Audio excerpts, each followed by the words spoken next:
I struggle with forgiving myself. You think that for you to forgive that person, they have to take responsibility for what they've done. But I recognize the life that he grew up in and the things that he had to deal with every day.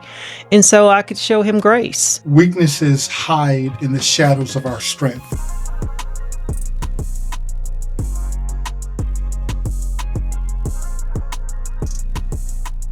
Have you ever replayed a hurtful moment in your mind so many times that it felt like it just happened yesterday? I have, by the way. I'm going to share that with you. What if forgiveness wasn't about setting the other person free, but what if it was about setting yourself free? Today on Marriage with Jim and Teresa, we're going to talk about forgiveness. I'm your host, Jim Adams. Joining me in studio is my wife of the last 40 years, the mother of our 4 children, Teresa the therapist. Hi, Jim. And joining us is my favorite youngest daughter, Elizabeth. There's only one youngest daughter. Thus, my favorite. So, we're going to talk about forgiveness. And this is interesting. Teresa literally rushed from the counseling center, just finishing up a conversation.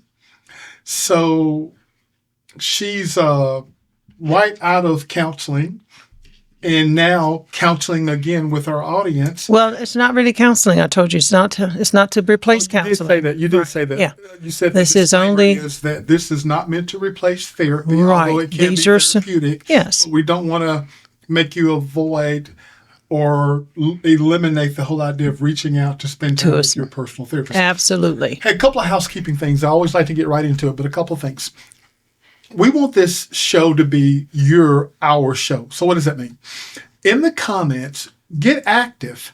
Hey, Jim, I've got a question about something that you said, or I have comments that I want to make about something that was said, or hey, I've got a question I want you guys to answer.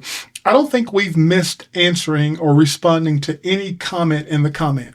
So I'd love to ask you to engage with us by getting really active in the comments. So it's like a dialogue with us and you.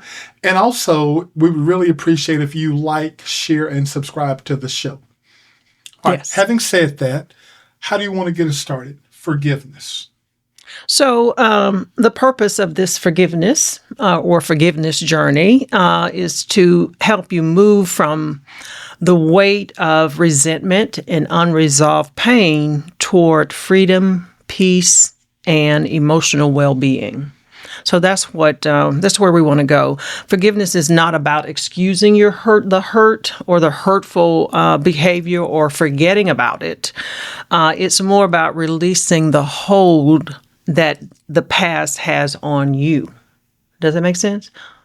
All right.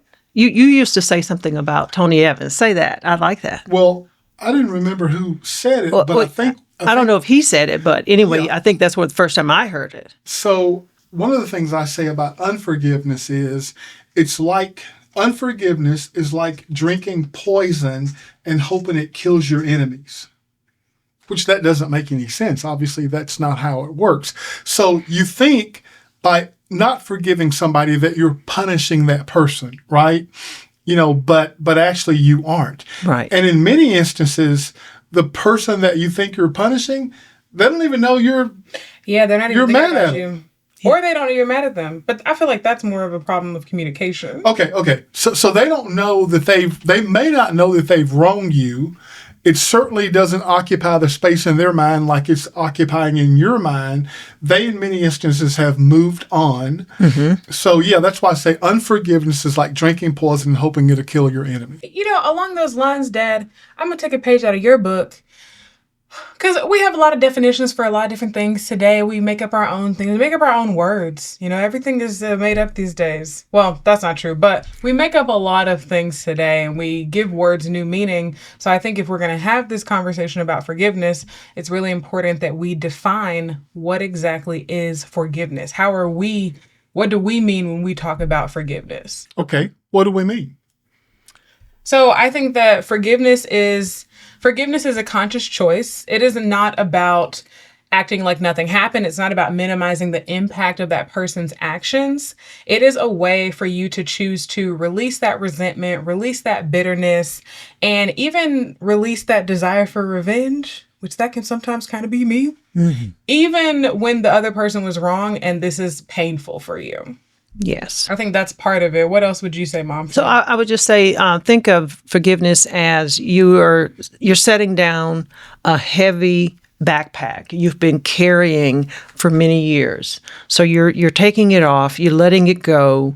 So the weight of grudges, because people hold grudges, and the anger and all of the what ifs, because that can just go on and on and on. And it only slows us down and keeps us tied in the past. And we're trying to move forward with life. Yeah, it's interesting you say that, because it made me think about one of your kids, one of my siblings, who I say that he has a writer's memory. And I don't know if that necessarily, like, he might hold grudges, maybe, probably, but he has a writer's memory. And what I mean when I say that is, like, he can remember every single detail of something that happened to him and why he felt that way, this and that. And I don't have that memory. Something I like to say to myself to help me move on when somebody has wronged me is I like to remind myself the past only exists in your memories. Like, it's truly not in existence today. It only exists because we keep bringing it back up. Right now, that doesn't mean that the past can't inform on certain things in the present, but it means that what happened is no longer, it's not a living, breathing thing anymore. And so that kind of helps me move forward. Right. One of the prayer partners said something to me the other morning, or said something in her prayer. She said something like, this is the day the Lord has made. Let us rejoice and be glad in it. And she said, and we can never go back till tomorrow. This is the new day. We can never go back to yesterday. Yesterday. So, yeah, we can never go back to yesterday. I said tomorrow. But we can never go back to yesterday. And for some reason, that really hit me. You can't go back to yesterday. We won't even, whatever happened yesterday, we can still go forward. We actually did a show similar to this about 11 years ago on forgiveness, and it became the most popular show that we did. More people listen to this than any other show. So that tells me that this is a topic that a lot of people struggle with. Yes. So I like to self-reflect on these shows and look at myself and evaluate myself. I'm not aware that I struggle with forgiveness with other people. Do you think I do? I don't know. Didn't you say you had a story? Yeah, you did say you had a story. Did I say I had a story? You did. Uh-huh. At the beginning. Beginning of the Oh, episode. at the beginning, I did say that. Okay, so the story I was going to share is that while I'm not sure I struggle with unforgiveness as it deals with other people, I struggle with forgiving myself. Okay. That's something I struggle with as and well. we'll get to that. Yeah, we'll talk a little bit about that a little bit later. Let me see the notes. Oh my gosh. No, we're going to talk about We it. send him the notes every week. I can't be checking every email, but Okay. Isn't that like kind of your job? So let's just go. so we're going to talk about forgiving yourself later. Yeah. Now's not the time. It's going to be a little bit later, almost at the end. We'll talk about doing that. Yeah. However, let's look at what forgiveness is not. Okay. It's not reconciliation. So reconciliation requires two people, one who forgives and the other who's willing to take responsibility, change, and rebuild trust. So forgiveness is something you can do on your own, right? You can forgive someone even if they never apologize, even if they've passed away, or even if it's not safe to allow that person back in your life. I would say this is probably why people struggle with forgiveness, because they expect this is new information. Yeah. And also, usually, like I say, sometimes we'll tell a client to write a letter to that person if they passed on, so that they can get their emotions out, because that's the only one you can deal with right now. The person is dead and gone, and in a different area. I think that's important to mention again. So you're saying forgiveness has nothing to do with reconciliation. So even if you never came to me and got down on your knees and groveled like you should, even if you never did that, even if you never admitted that you wronged me and hurt me and brought me to tears, even if you never admitted how horrible a person you are. Oh, wait a minute. I'm going to. Right, wait, exactly. I'm sorry. He said he didn't have a story. Right. You're saying I can still forgive that person. That doesn't, I'm not sure. Hey, that seems like a stretch. But that's why I said that this is probably the number one reason that people struggle with forgiveness, because you think that for you to forgive that person, they have to take responsibility for what they've done. And that's the only way I'm going to forgive them. But what Mom is telling us is that is called reconciliation. That's not actually forgiveness. Right. And you're not, and a lot of times you won't get that, especially if, like I said, the person is dead or if the person is an unsafe person. You're not going to get that from them. Unsafe, Or if they're just a horrible person who has no idea still, how to take accountability for their actions. And that's why I say you have to set a boundary there with that person, and that you might not be able to be in person with that person, if that makes sense. Okay, so I want to explore this. I mean, I'm still trying to wrap my mind around how do I forgive without reconciliation? Are you going to explain that? Or are you going to tell me how to do that? Well, let's just keep going. Yeah. So let's just see. Is that later in the notes that I didn't get? That might be. So keep going. So also, forgiveness is not weakness; it's strength. So listen carefully. Sometimes people think, I forgive. If I forgive, it means I'm letting them win. Yeah, right? yeah, That's yeah, what they're thinking. I can see that. Or I'm just being soft. So they think it maybe is a weakness. But in reality, forgiveness is one of the hardest and the most courageous things you can do. It takes strength to let go of your instincts, what your instinct is possibly screaming for, which is revenge or injustice. How dare they? Retribution. Yeah. But true strength is found in being able to rise above that wrong and not let it dictate your life or how you might live. You see, rising above that. So it's a strength to be able to forgive. What? I was going to say, this sounds mighty easy. Sounds a lot easier than it actually is. Oh, you said it sounds mighty easy. I'm thinking it sounds very hard. I'm saying it sounds. It's easier to say. Actually, wait. No, let me clarify. Actually, let me rephrase. This sounds very simple, but as you said, it's not easy. The actual steps and what you have to do. So here's the question I have. With this new news for me, forgiveness and reconciliation are two separate things. With the understanding now that a person doesn't have to come to me and ask to be forgiven for me to forgive, I know that should make this easier, but does it or does it make it harder? Because now it seems like you're asking a lot from me. So do you think it makes it easier or harder? Well, I'm going to say it is hard. It is one of the hardest thing a person can do, but it also will help you move forward and have life better than having bitterness and resentment and that pain of that as well. So it is a work, and it is a work in progress. It's not something that automatically happens. It's a process. Wow.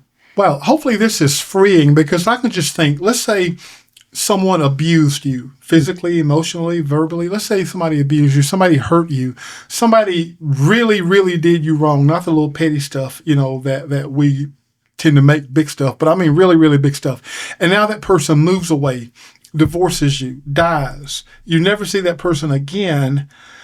Wow, you could be just stuck there. Absolutely. Just do you see that a lot? Sometimes I do see that. Yeah, they're stuck. Absolutely. And so part of what you're sharing with us is what you share with them.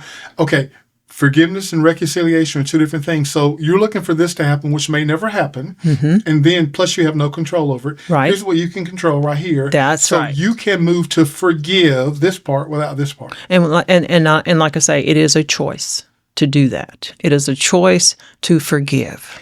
Now, question there, though. I know we're talking about forgiveness, not reconciliation, but in a relationship, shouldn't the goal be reconciliation? And so forgiveness seems like that first step based on the definition you gave of reconciliation. Mm-hmm. So that's the first step that needs to be done. But in a relationship, you have to go the next step. Absolutely, you do. You have to go to the next step. You have to rekindle that, and that usually is you have found a safety in that relationship, and you're building trust in that relationship, so you are ready to release this and move on. So yes, absolutely, in a relationship, you have to reconcile. As a matter of fact, you get to write a new narrative, have a new reframe for this new after forgiveness. Okay, so also here's number 3. It's not What was 1 and 2? Go back okay. over it. 1 and 2. Tell me again. No, this is about what forgiveness is not. Right. This is what forgiveness is not. It's not necessarily reconciliation.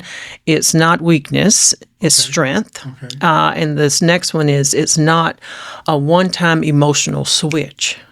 It's a process. You're not going to switch the brain off from the pain and the resentment and the hurt immediately. You're going to work your way through that. And I'm going to give you some stages later, some phases later that will help you work through that that It process. seems like a lot of stuff you're saying is counterintuitive to what I think most people think this actually is. Absolutely. Well, what do you think most people think Well, forgiveness is?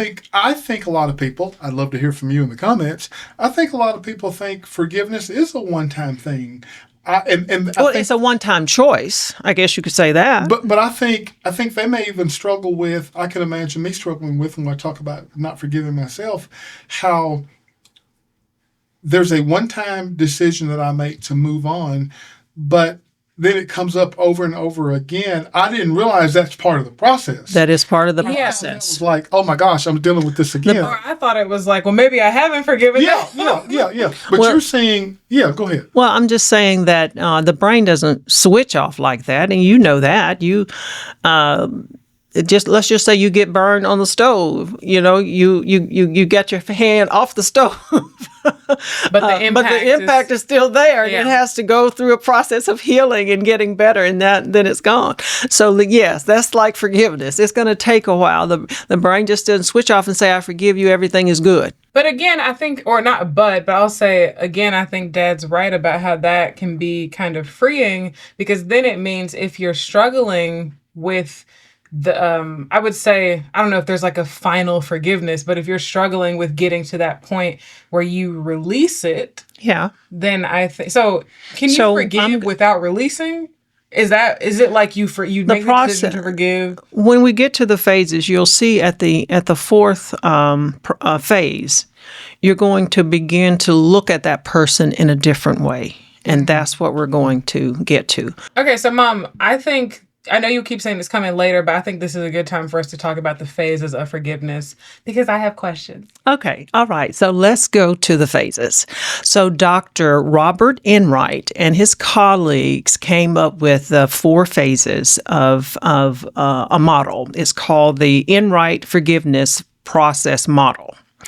And they came up with the first one is the uncovering phase.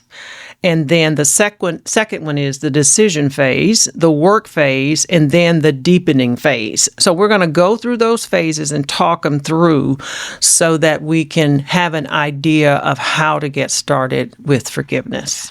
I think this is an interesting time to point out the importance of words. Y'all know I value words. Okay. It's interesting that they didn't say this is 4 steps.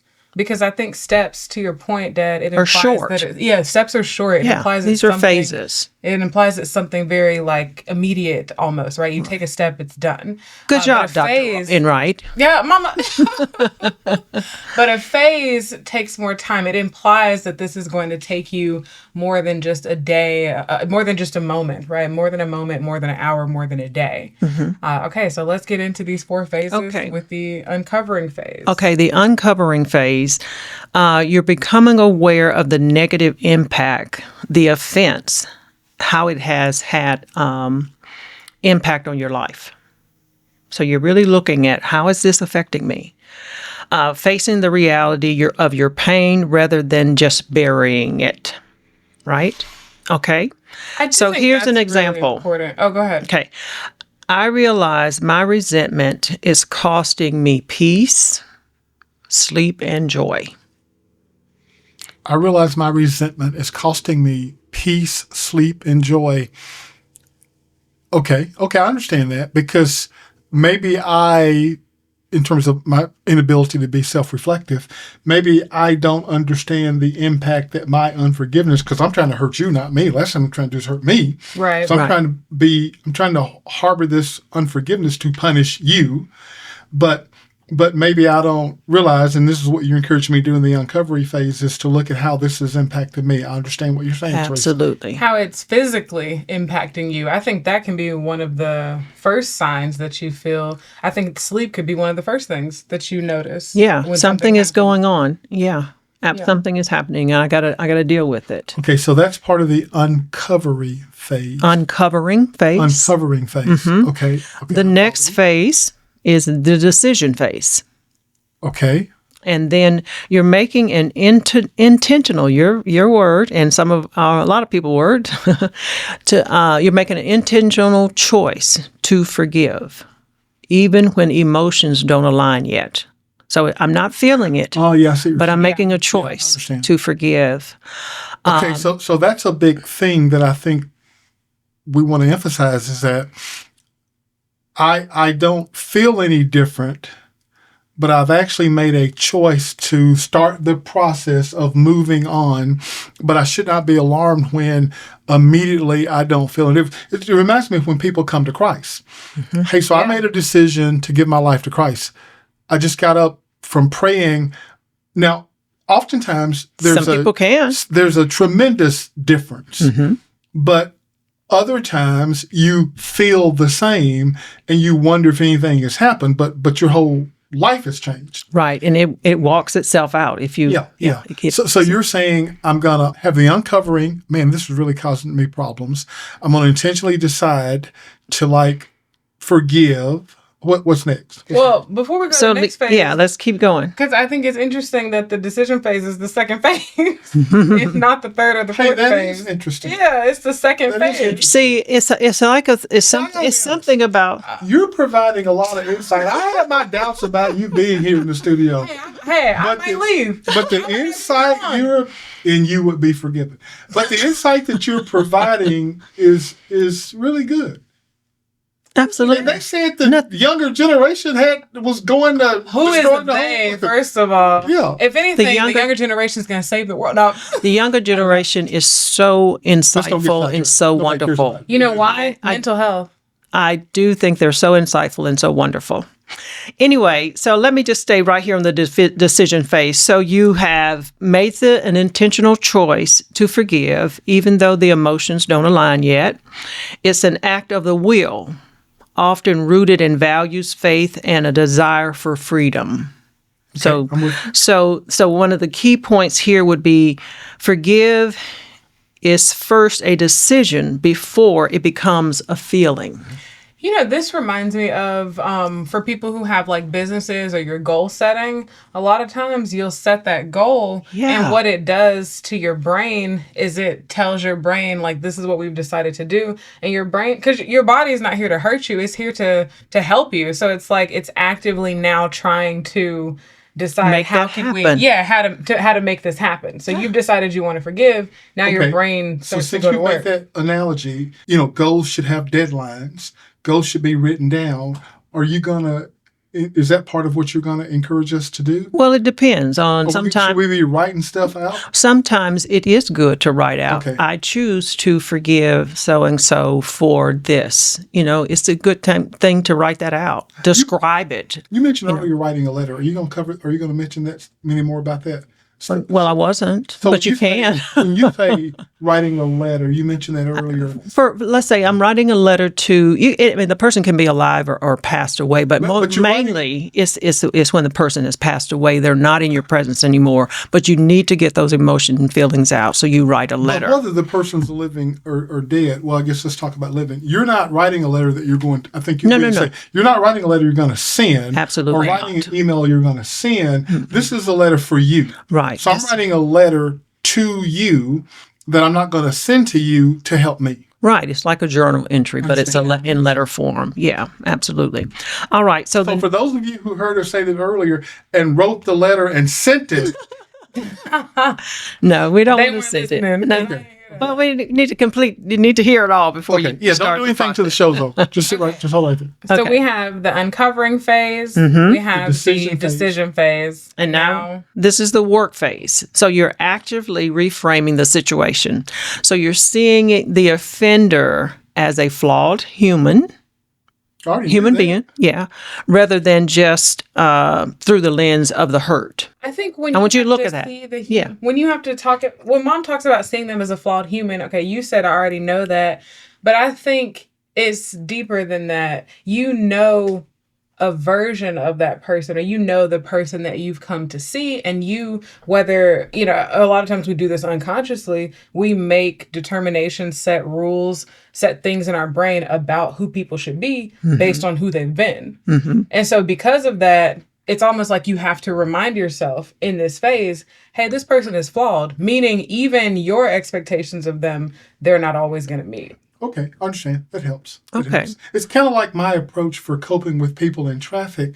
The person who cut you off in traffic did not wake up that morning Looking for trying you. to ruin your day and intentionally make you late for work. It was flawed behavior. Right? Is that I mean, Yes, Dad. A lot of people are in their own little worlds, and Yeah. you just happen to step into it, and you're all, yeah. okay. I understand. Okay, so and also you want to develop empathy, not excusing, but understanding the context. Does that make sense? I think so. So here's an example. Okay, yeah, this might help me. I may never agree with what they did, but I can understand they were broken themselves. Wow. So I can say, I love my father, right? And my father, he could be somewhat mean sometimes, but I recognize the life that he grew up in and the things that he had to deal with every day. And so I could show him grace, but I had to learn that. Does that make sense? It does. Yeah, it does make sense. Yeah. It does make sense. Okay, the deepening phase. This is phase number 4. How many phases are It's 4. Okay. 4, only 4. In the notes. So you're moving, listen to this, you are phase 4, the deepening phase. You're moving toward releasing. So where the pain loses its control over you, right? You've made that decision and you're going to this direction now. Finding new meaning in suffering, sometimes seeing personal growth or strengthened faith through this phase. This is where true emotional freedom begins to take root. Finding new meaning in suffering, past suffering, not that you're suffering at that moment. Absolutely. So you're moving toward releasing this person. And in this phase, if you go deeper into this phase, it's going to help you see this person totally different now. And that's how the release is going to come in there. And like I say, you don't expect your people to just get to this phase all willy-nilly in 4 weeks, let's just say. Wow. No. Sometimes people get stuck on the second phase, and we've got to work through that. And then the third phase, and then, eventually they get to that final phase. But that's work that takes some time as well. So I think for me, it took me probably a year and a half, maybe 2 years to forgive my ex-husband. Really? I didn't know you were doing I know unforgiveness. with your Me either. ex-husband. Why would Because y'all you? have never been divorced. Well, Y'all have never gone through divorce before. so what were you upset with him about besides? Yeah, what about taking some personal accountability? First of all, we haven't gotten there yet, but it also took me about that long to forgive myself. Okay. So it was both of them together. That's why I said maybe a year and a half for him, and then maybe 2 years for myself. I felt like the person who I go back to those expectations that you have for somebody, the person who I had met when we were in Switzerland, the person who I had seen was not that person that ultimately came to America. They weren't that person. And I feel like he left me to do everything and to be the person who was taking care of everything. And I felt so much resentment, and there was unforgiveness around that, because I kind of also felt like, well, why did you go and ruin this? Because we had set this was our plan. We had made these plans. And this is how it was supposed to go. And I'm a huge planner. I think anybody who's a planner can understand that, but you can't plan everything in life. You can't plan people.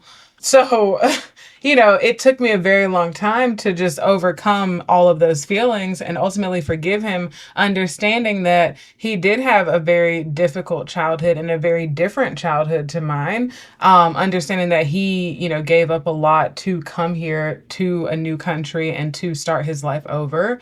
And understanding even just him not really knowing or kind of giving stock to mental health. Like that was a big thing because I was like, I think you're depressed. You need to go talk to someone, whether it's a mentor or someone at the church, whoever. And he just never took action with that. But, that sort of difference in who we are.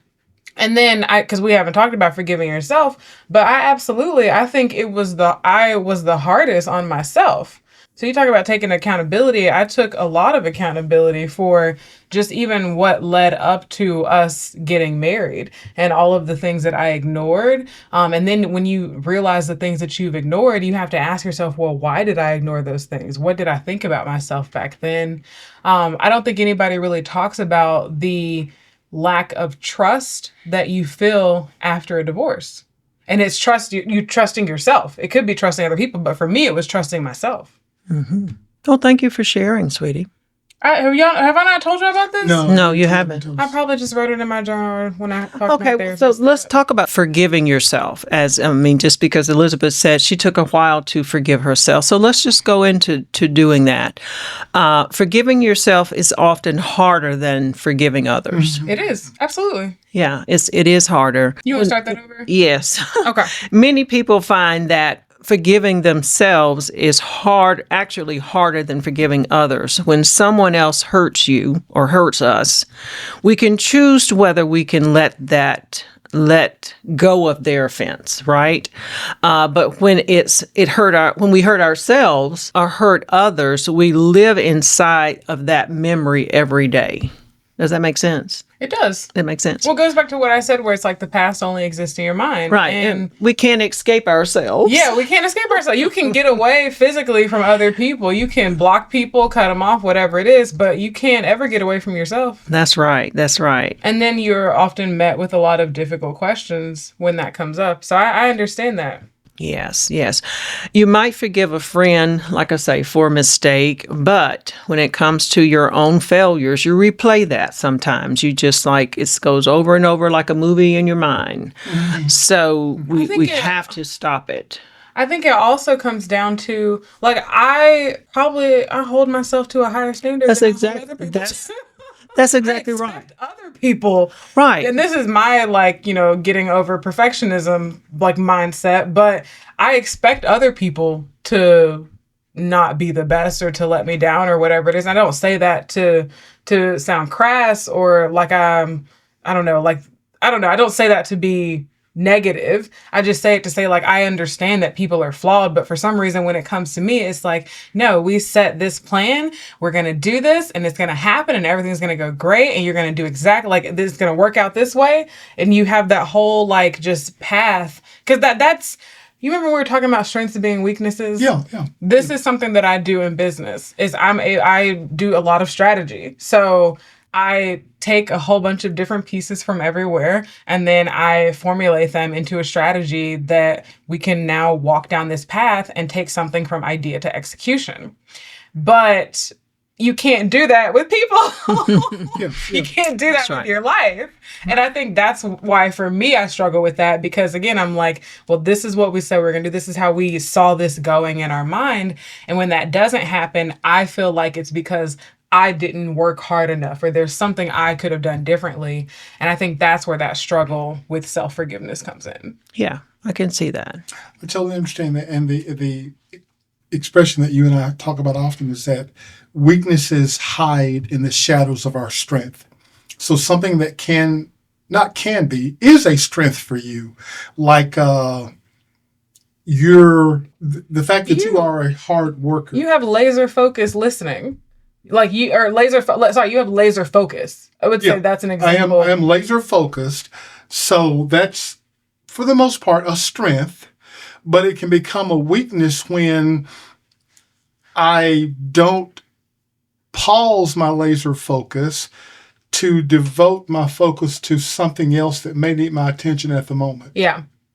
So anyway, the point being that weaknesses hide in the shadows of our strength. Back to the whole point. So let's talk about some practical reframes for forgiving yourself. Okay. Yeah. Well, are we finished talking about the struggle? Because I feel like Elizabeth told her inability to forgive herself. I never got to tell my story. You have a story. You said you don't struggle. You did say that's the one thing you said you do struggle with. So I'm about to share something never before shared publicly. Okay, let's talk about it. Wow, this is. But you Okay. you told your little story. Let's talk about forgiving yourself. Get going.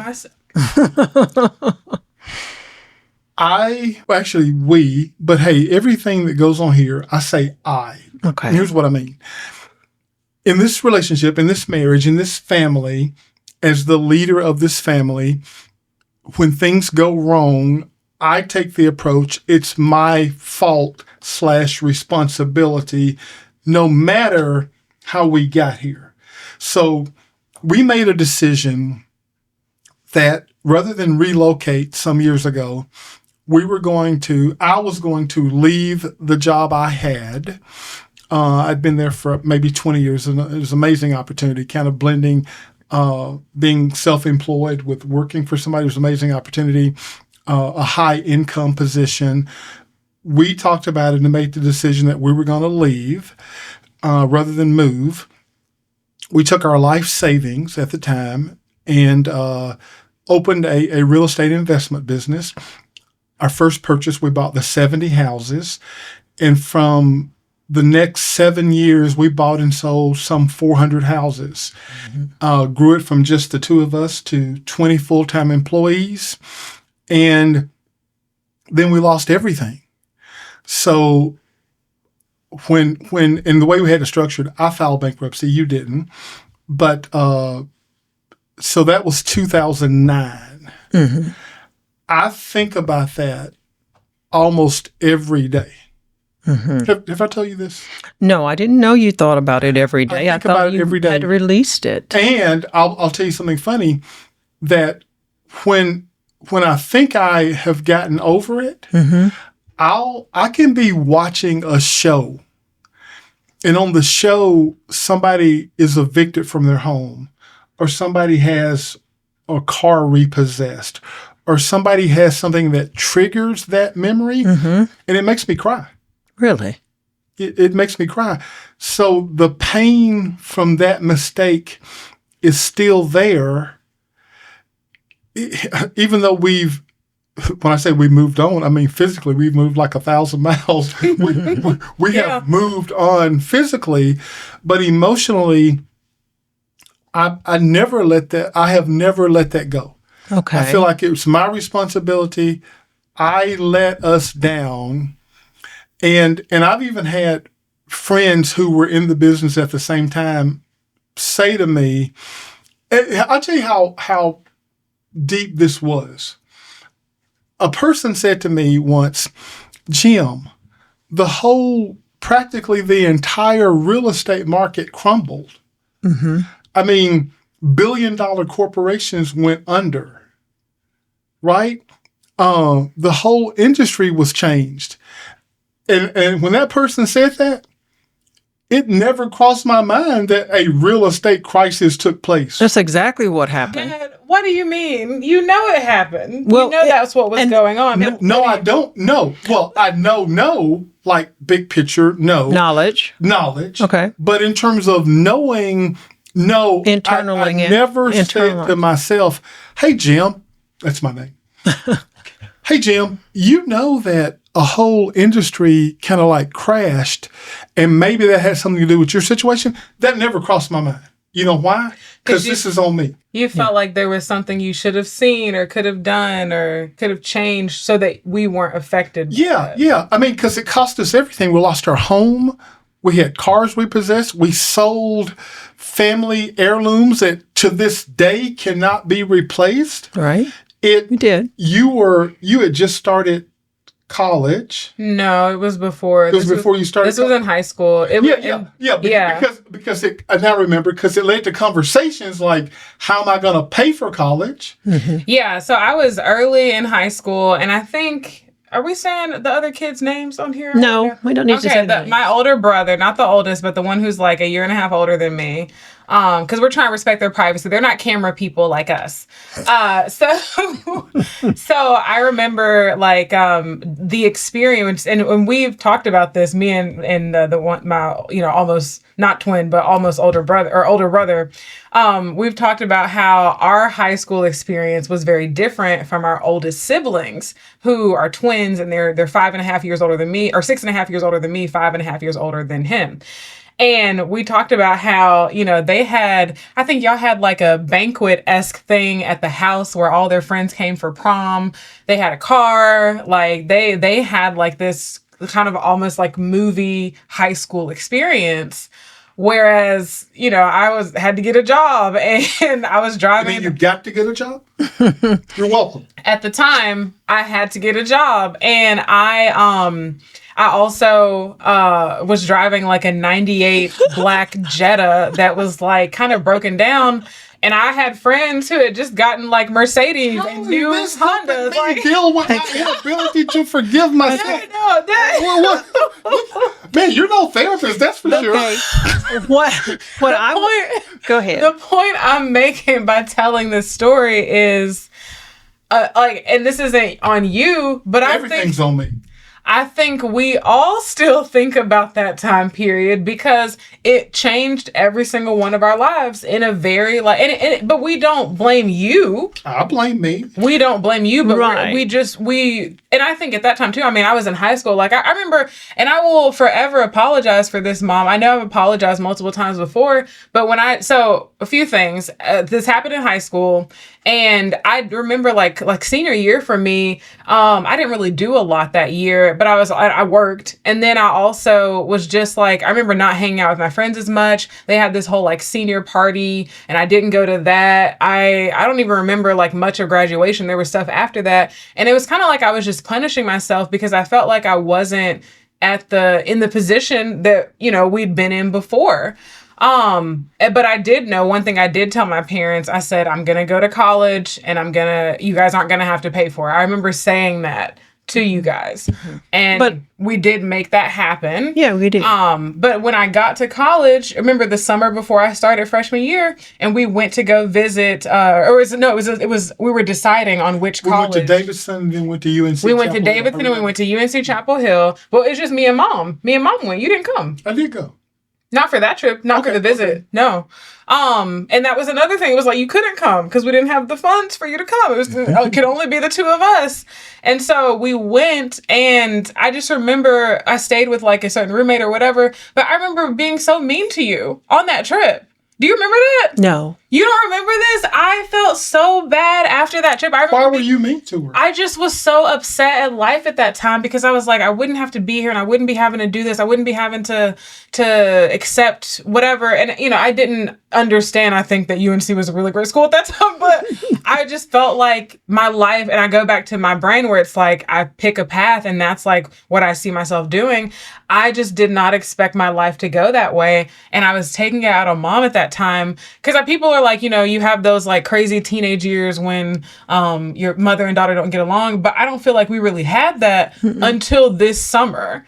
And I don't know if it was a year later, 2 years later, maybe months later. I'm not sure. But I think about that time, and I feel so bad because I was so rude to you. And the fact that you don't even remember just speaks to the type of person my mom is. Well, yeah, I just can't hold on to that kind of stuff if you were hurting me. For it. What's interesting to me... Wait just a minute. The thing I want to say to my husband is, sweetheart. Are you going to tell me right now? I am. I'm going to talk to you right now. The journey that we took... And you don't like me to say this, even though it was hard, and I do want you to forgive yourself. I don't hold anything against you. We went through a very difficult time. We were both functionally depressed people handling a situation that we had to handle. And I don't hold any of that against you. I don't need anything you could have given me if you had gazillion dollars. I don't lack anything. So thank you for just enduring what we had to go through. It was difficult. A lot of people would have broken behind that. So let me just say, I am so grateful that we are where we are now, and God has blessed us. And I don't want you to hold that, release that, let it go. It was something in the past and it happened, but we pulled together and we made it to this point.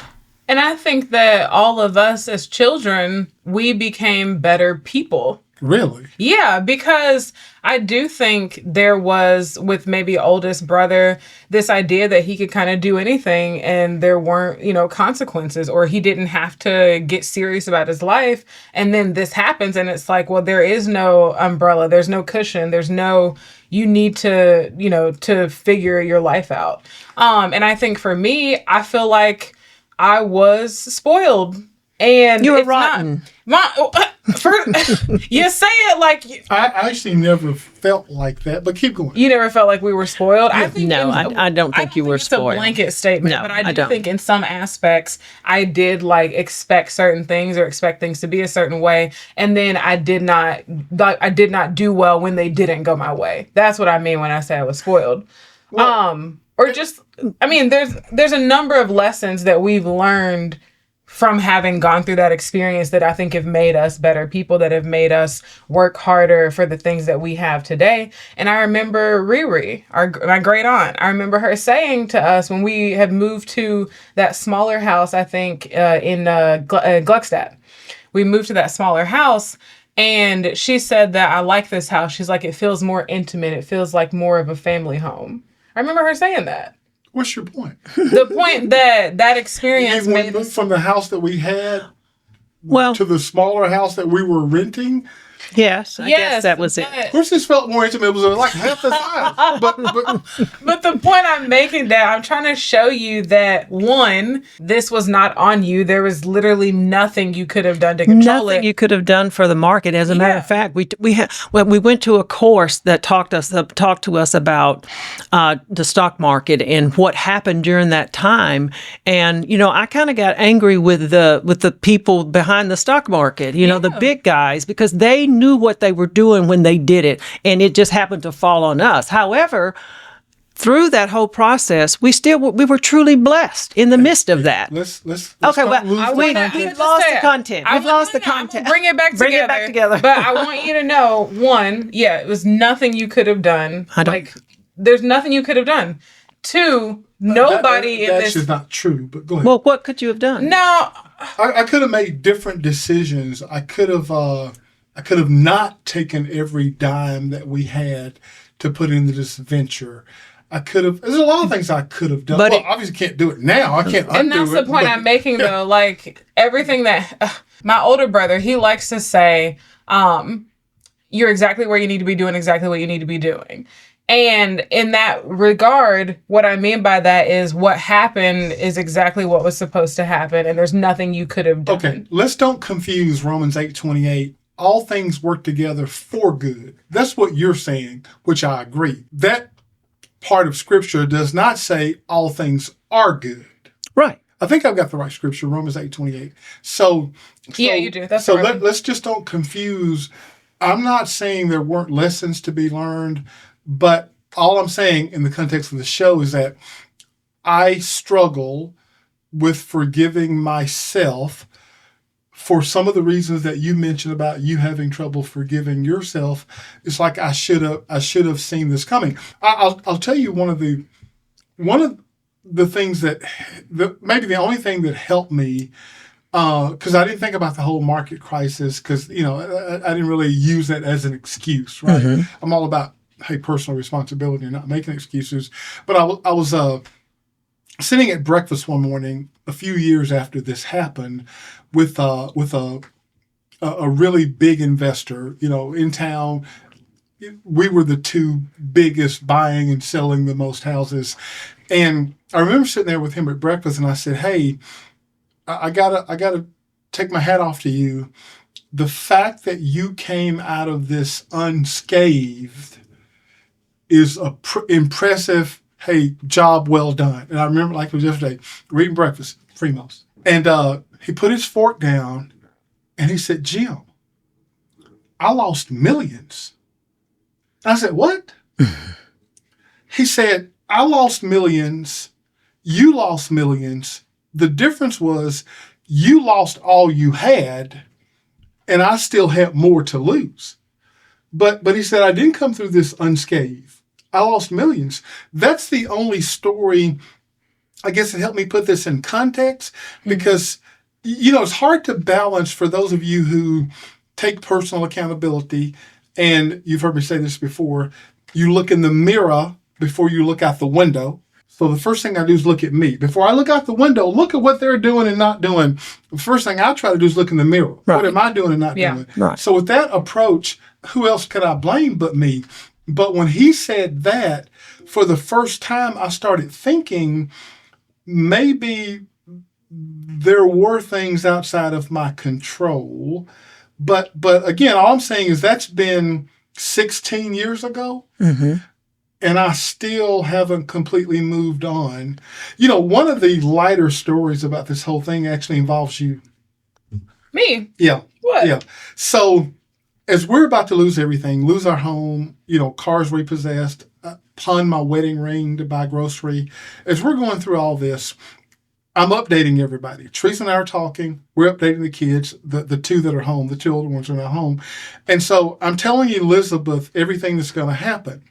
And so Elizabeth's very diligent in trying to find scholarship money so she can go to college, because we're not going to be able to pay for it anymore. And I remember a really good friend of mine said to me, he knew our story, and he said, hey, Jim, I know Elizabeth's looking for scholarship money. Do you remember this?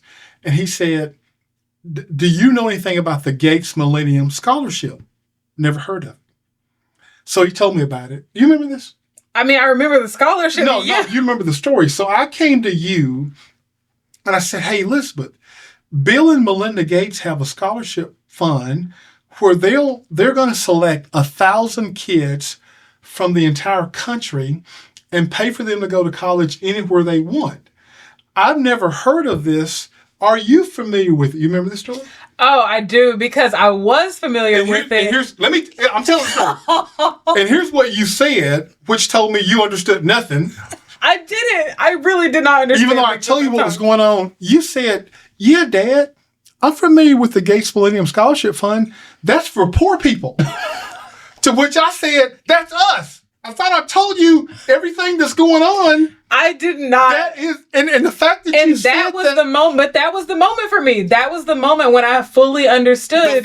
This is what's going on. It was like, that's for poor people. That's for those people over there. Yeah, that's now us. So the rest of the story is Elizabeth, proud papa moment, was one of 1,000 people in the whole world where Bill and Melinda Gates paid for her to go to college anywhere she wanted to go. What is all this to say about, I appreciate you guys. Don't be so hard on yourself. Move on. This is something I'm going to have to work out internally. Right. Yeah. Right? Yeah. So what can we share and what can others learn from our story about what we're on right now, forgiving yourself? Just some practical reframes. I'm just going to kind of give you those.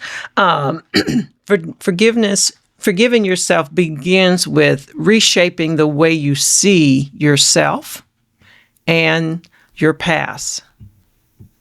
Okay. For instance, instead of saying, I fail, I'm a failure. Well, I never said I was a failure. I know it. Just give me an example. Reframe it with, I made a mistake, but I'm not my mistake. You made a mistake, so you say you made a mistake. Make a mistake. Well, I said, I never, I mean, I didn't, I think. Keep going. I don't think you made a mistake. I think the market changed, which we had to adjust. Okay. That's what I happened. made a mistake. What were you saying? Okay. Yeah, so that's just the reframe. You can say, I made a mistake, but I'm not my mistake. I made a mistake, but I'm not my mistake. Yeah. Yeah, that sounds like. Okay, here's another one. Okay. I can never move past what I did. You can change it, reframe it. Listen. That's the what. That's That's she's the- gonna tell you how to change okay, that. okay. Okay, the reframe would be, I can learn from this, and I can and it can shape me into someone wiser and stronger. Okay. You got it? I got that. Okay, that's an example. Here's another example. Instead of I don't deserve forgiveness. Well, I never thought that. Okay, all right, good. Hey, this ain't just about you. The show's about them. I forgot we were doing a show. I forgot we were doing a show. Reframe it like this. Everyone is a work in progress, including me. I'm worthy of growth and healing. Did you get that? I did get that. Okay, so I'm just saying, what could you say to yourself then, if you're none of those kind of fixed or said what you wanted to say with your forgiveness? What can you say that would help you? I mean, I don't know that I'm at that point yet. I'll say this: I don't think about it as often as I used to think about it. Okay, so Right. that's good. But yeah, it's hard for me to move past because I see, hear, do life through the lens of personal. I accept my role as leader, and I take it very seriously. So I can't run around. Not that I run around saying I'm in charge. I can't be in charge and not take responsibility for when things go wrong, because that's part of being in charge. So, hey, you're the CEO of XYZ company. You didn't personally screw the whole thing up, but hey, it's kind of on you. Yeah. They do blame the CEO and not the employees. Right. I wonder what phase you're in. I think he's not in. He hasn't made the choice to forgive himself yet. So you're not even in the He's not second even phase. He's not even to the second Well, phase. I was just sharing a story. Well, I know it, but I want you to forgive yourself. You need to make a conscious decision to say, I forgive myself for what I feel went wrong at that particular time. You know what? We're gonna send you the notes.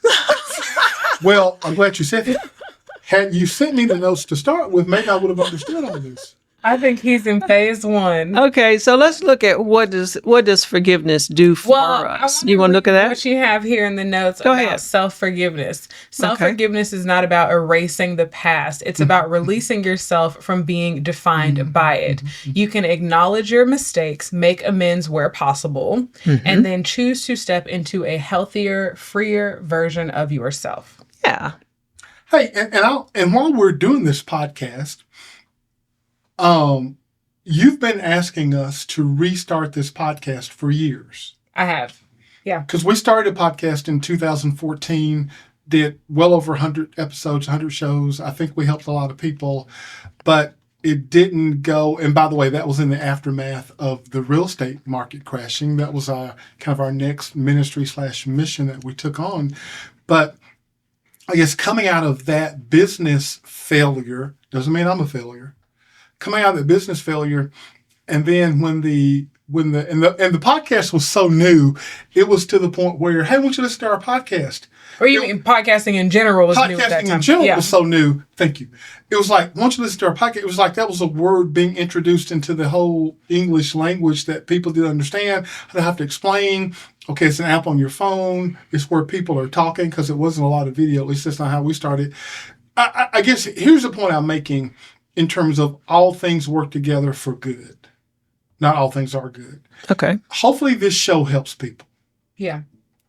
I wouldn't be here doing this show, where I think I can say we wouldn't be here doing this show, if we don't lose everything in the real estate market crash of 2009. Yeah. That's true. So if this show is helpful, and I'd love to hear in the comments that it is, because it would be encouraging that, man, I had to go through that to get here. Otherwise I wouldn't be here. And look at how many people we're actually helping. Now, we're being transparent here, right? Yeah, We are. Of course. So let's do this. The Lord calls me up. He probably won't use a phone, because he's just. So the Lord calls me up. Hey, Jim, I want to talk to you about something. Yes, Lord. What is it? Hey, you're going to lose everything you have. Fortunately, not our relationship. No, we didn't. You're going to lose everything you have in material stuff, bankruptcy. Your daughter going to have to take the Gates Millennium Scholar to end up at a school she didn't want to attend. But, Jim, when you come out of this, you're going to help, which is our desire, millions and millions of people be better husbands, better wives, better mothers, better fathers. You're going to lead people to Christ. Are you okay with this? I'm still reviewing my answer. That's real? It's real. It Because, is real. because I think my tendency for answer would be, hey, I've got a lot of people on my list that were probably better suited to this, Moses. I mean, hey, should I be going out there talking about let my people go? That looks like a dangerous position going to Pharaoh. So Well, it's a good thing that the Lord didn't ask you what He was going to put. yeah, I see the Lord kind of just does what He will. That's God so would- He made you frustrating. and stuff. Just God like is- He made you. God is the Creator. He is the sovereign Lord, and He will have things His way, Hey, as I and have said whether to we him, like it or not. You made me. I did not make myself. Now, I will say this. I've actually gone in my journey forgiving myself. When I ask myself that question, what I will say to the Lord, I've gone from heck no, I wouldn't do it, Lord, to like just kind of, just There's no answer now. exactly. Well, You're at least giving it some thought That instead right of there, saying ladies and no. gentlemen, is just real transparent talk. But that's also growth. But I think we just want to really quickly all run through these practical tools for forgiveness. Okay. You have journaling. We talked about that earlier, Right? right? did. Talk about this. no, we You didn't. read We the notes. yeah. Okay. Oh, okay. Journaling. Okay. Yeah, I want us to go through these. Right, okay. So, because again, we want you all to have things. I'm a very big fan of actionable takeaways, things that you can start practicing immediately after you get done listening. So, journaling, write out the hurt and what you're choosing to release. Right. Letters that you don't send, also talked about that. Draft a letter expressing the pain, then decide whether to release it privately. Yes. Faith practices. So this means prayer, right? Talking to God, asking Him to help you forgive. Even I think meditation and affirmations can be a huge part of that as well. Write things on your mirror, write things on sticky notes. Just writing down things helps your brain start to help make things possible, make what you desire a reality. Right. And then the last thing, which this is very important, boundaries. Yes. Forgiveness does not mean re-entering toxic relationships. Set those limits where necessary. Absolutely. Sounds great. So this is it. Yeah. All right. So, talking about forgiveness, we always like to close the show by talking about where you are in your relationship with Christ, the ultimate forgiver. Yeah. Hey, Jim, it seems kind of hypocritical because if you're about to talk about how Christ has forgiven us our sins, but yet you can't forgive yourself, that seems kind of prideful. Fair point. Yeah. Fair point. Fair point. Absolutely. We're not Absolutely. perfect. Right. Because Christ has forgiven us. All you've got to do, if you haven't already done this, is just accept that forgiveness. It's been freely offered, free to you. The price cost an entire life. Mm-hmm. It was a huge sacrifice, but free to us, right? So I would encourage you, if you haven't made a decision, to accept the forgiveness that's offered to you through our Lord and Savior Jesus Christ, to make that decision today. Yes. I hope this has been helpful. We've tried to be really transparent. We've tried to give you tips and tools and techniques that you can actually use. We, again, want to hear from you in the comments. Want to hear your dialogue, your interaction, your questions. We make it our goal to respond to every comment. And we would encourage you to like the show, hit your little like button, share the show with friends, and subscribe to the show. All that helps us get our message out. Thank you so much. We've enjoyed visiting with you. Look forward to seeing you next week. Yes.